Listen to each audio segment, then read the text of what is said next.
चलो जर्मन ठीक चलो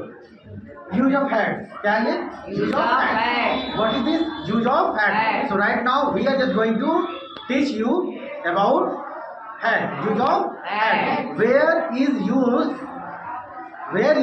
use of had in the past okay so we use had to show we use had to show possession we use had to show possession of something to someone in the past okay rule number first it means that someone had something it means someone had something rule number second the helping verb had is used as the same the helping verb had used as the same with all the subjects okay rule number 3 in the Hindi sentence when पढ़ा था पढ़ी थी पढ़े थे पास था पास थी पास थे रखता था रखती थी रखते थे इत्यादि etc sentence comes in use of had ये हैड की यूज में आते हैं राइट समझे नहीं है हम हैड का उपयोग कब करेंगे we use had to show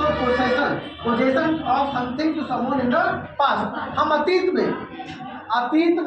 had का प्रयोग किसी के पास कुछ अधिकार दिखाने के लिए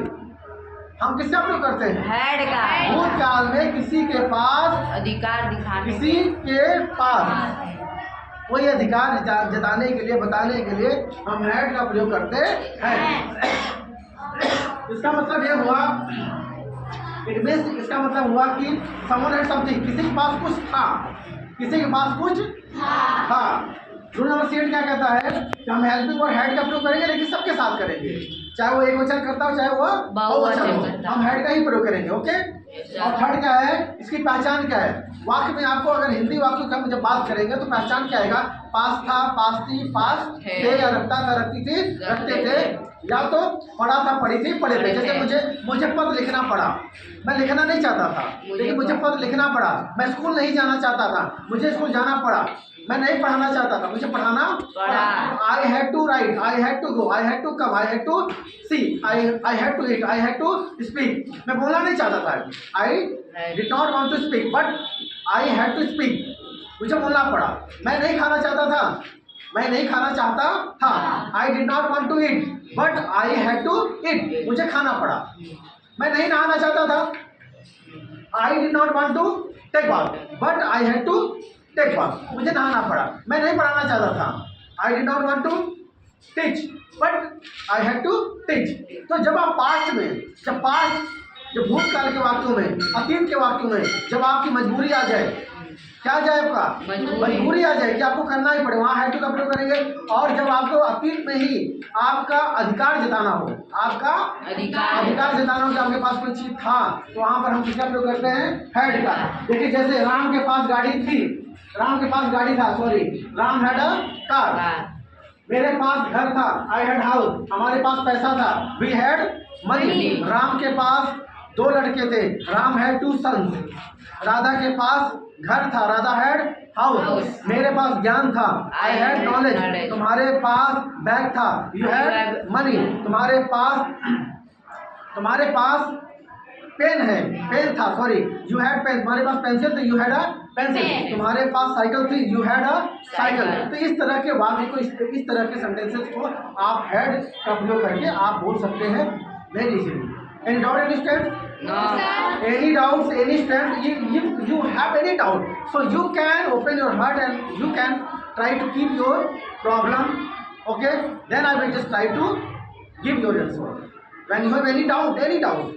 No sir. you have any doubt, then No, I will sir. try to tell your and solve as well as solve your doubt. है किसी के पास कोई डाउट No sir. समझ में नहीं है Yes sir. अभी पास्ट के वाक्यों में जब अतीत की बात की जाए हमारे दादा के पास सर बहुत पैसा था हम अतीत की बात की नहीं की तो माई grandfather had much money a lot of money right आप तो बोलोगे सर मेरे पिताजी के पास BMW कार थी, my father had BMW car. अभी है नहीं है सर, मेरे पास बहुत जमीन था, मेरे दादाजी के पास बहुत जमीन था। माई ग्रैंडफादर हैड